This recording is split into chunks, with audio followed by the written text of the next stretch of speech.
सयापाय यदप्यसाध्वी लेभे गतिं धात्रिचितां ततोऽन्यं कं वा दयालुं शरणं व्रजेम।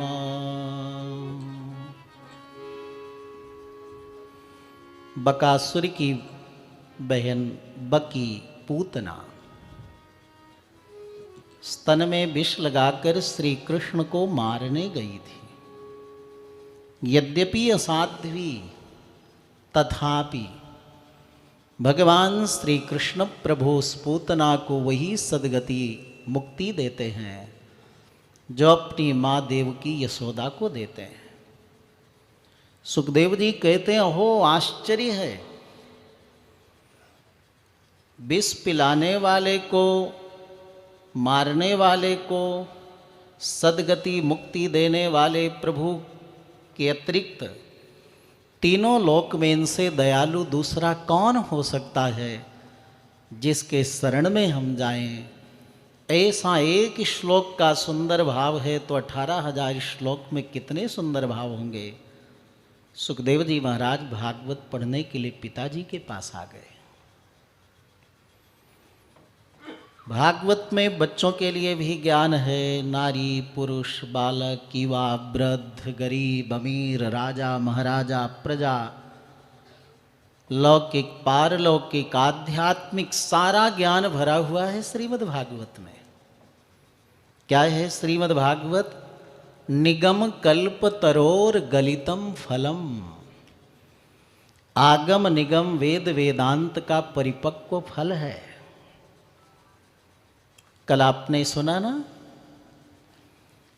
माँ देवहूति अनेक प्रश्नों के माध्यम से भगवान कपिल से सांख्य दर्शन का ज्ञान पाया। हम सबको भी ज्ञान मिला कि हम सब माँ के गर्भ में भगवान से प्रार्थना करते हैं कि हमें मौका दो प्रभु, हम भी सांख्य दर्शन का ज्ञान प्राप्त कर इस भव सागर से मुक्त हो जाएंगे। और अगर ये कार्य हमने नहीं किया, मानव जीवन किस लिए मिला है?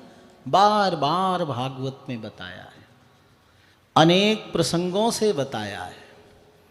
विचित्रा देह संपत्ति ही ईश्वराय निवेदितुम। दुर्लभ मानव जन्म भगवान ने दिया है भगवत भक्ति शरणागति भगवत उपासना करने के लिए। कल आपने सुना कि माँ के गर्भ में हर एक व्यक्ति वचन देता है प्रभु को कि मैं भव सागर में संसार में जन्म लेकर आपका खूब भजन करूँगा, और अगर भजन नहीं किए तो फिर लौट कर जाएंगे, मिलन तो होगा ना। तो भगवान को हम क्या उत्तर देंगे? गर्भ वाले वादे को तुम जो भूल जाओगे, गर्भ वाले वादे को कल भूल जाओगे, गर्भ वाले वादे को तुम जो भूल जाओगे, गर्भ वाले वादे को तुम जो भूल जाओगे, उस प्रभु के आगे तुम, उस प्रभु के आगे तुम कैसे मुँह दिखाओगे। उस प्रभु के आगे तुम कैसे मुँह दिखाओगे। छल कपट की दुनिया में कैसे दिन बिताओगे। छल कपट की दुनिया में कैसे दिन बिताओगे। छल कपट की दुनिया में कैसे दिन बिताओगे। छल कपट की दुनिया में कैसे दिन बिताओगे। कल की कल्पना क्या है, कोई कहते हैं ना कल हम चलेंगे कथा में, कल भजन कर लेंगे, इसलिए कल कभी नहीं आता। कल की कल्पना क्या है, कल को कल न पाओगे। कल की कल्पना क्या है, कल को कल न पाओगे। ये महल अटारी तो सिर्फ एक धोखा है।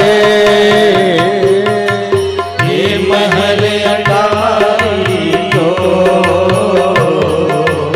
सिर्फ एक धोखा है।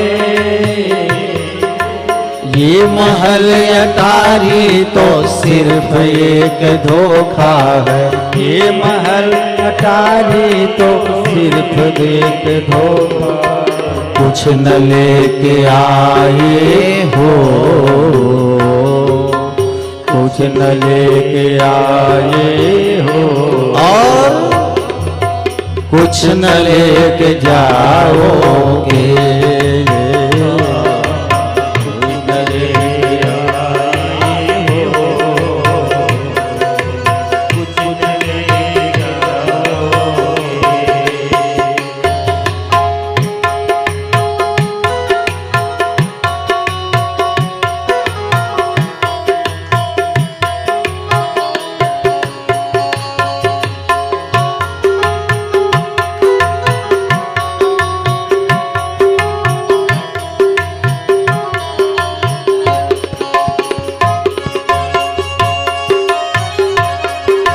जय हो।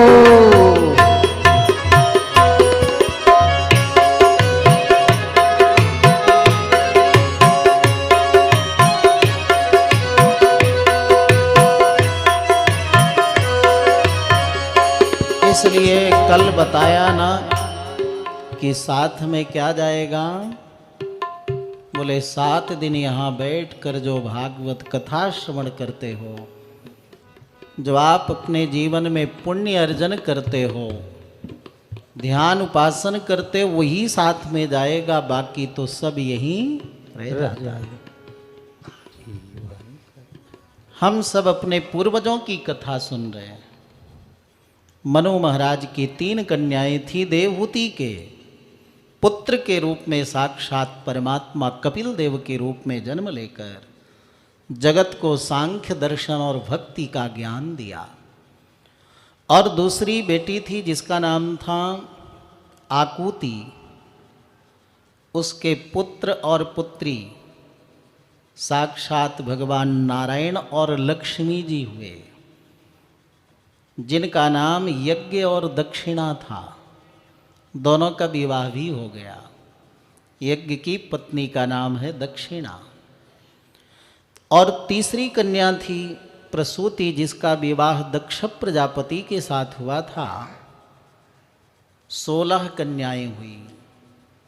13 कन्याएं तो केवल धर्म को दिया, धर्म के साथ ब्याह कर दिया।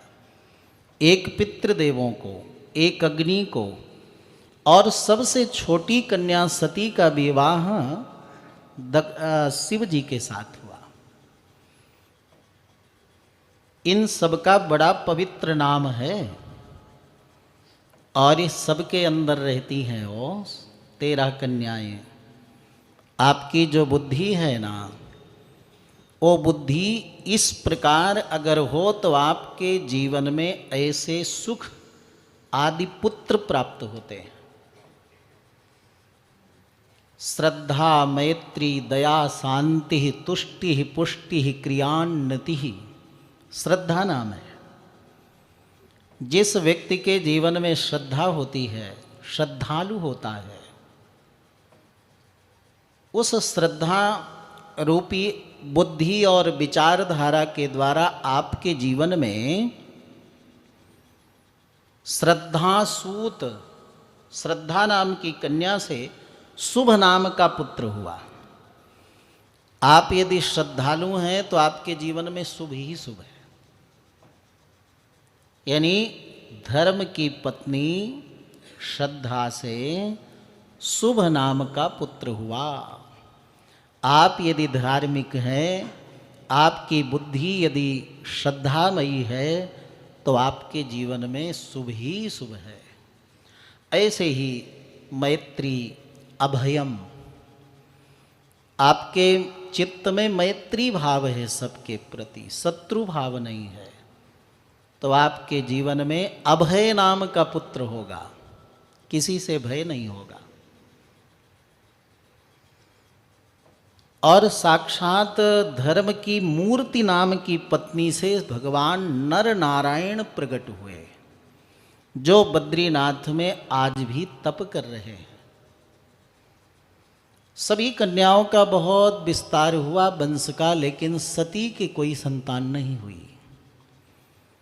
पिता दक्ष के कारण सती जी ने अल्प अवस्था में प्राण त्याग दिया। परीक्षित ने कहा, गुरुदेव, अपने पिता के कारण कन्या बेटी प्राण त्यागे तो समझ के परे है, विस्तार से जरा बताइए। सुखदेव जी महाराज समाधिस्थ होकर के बड़ा सुंदर उपाख्यान बताया।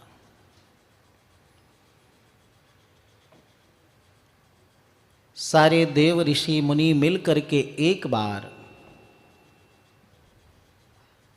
दक्ष प्रजापति को अपना नायक चुना, अध्यक्ष चुना। और जब सभा का आयोजन हुआ तो सभी देव ऋषि मुनि पधारे, शिवजी भी पधारे। शिवजी की विशेषता है कि 1 मिनट भी व्यर्थ नहीं गंवाते। देखा अध्यक्ष जी विलंब में आएंगे तो अपने बैठ करके ध्यान करने लगे भगवान का, तो समाधि में पहुंच गए। समाधि लगने के बाद पता ही नहीं चलता कौन आया कौन गया। सबने प्रणाम किया, उधर तो दृष्टि न गई दक्ष की। शिवजी ने प्रणाम नहीं किया तो उधर दृष्टि गई। व्यक्ति को अधिक सम्मान मिले न तो अपमान सहन नहीं होता। फिर भरी सभा में दक्ष प्रजापति ने शिवजी का बड़ा अपमान किया, निरादर किया।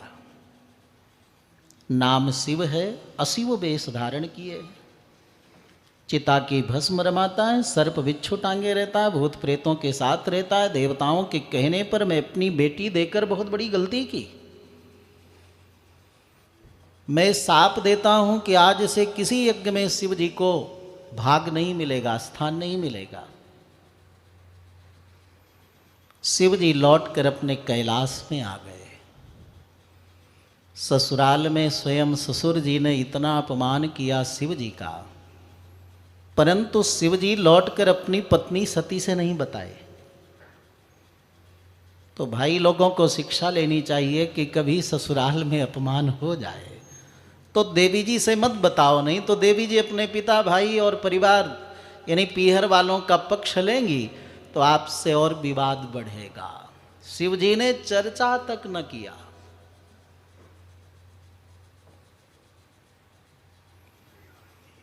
दक्ष प्रजापति ने हरिद्वार में कनखल में गंगा के तट पर एक यज्ञ किया, और वो यज्ञ केवल शिवजी का अपमान करने के लिए।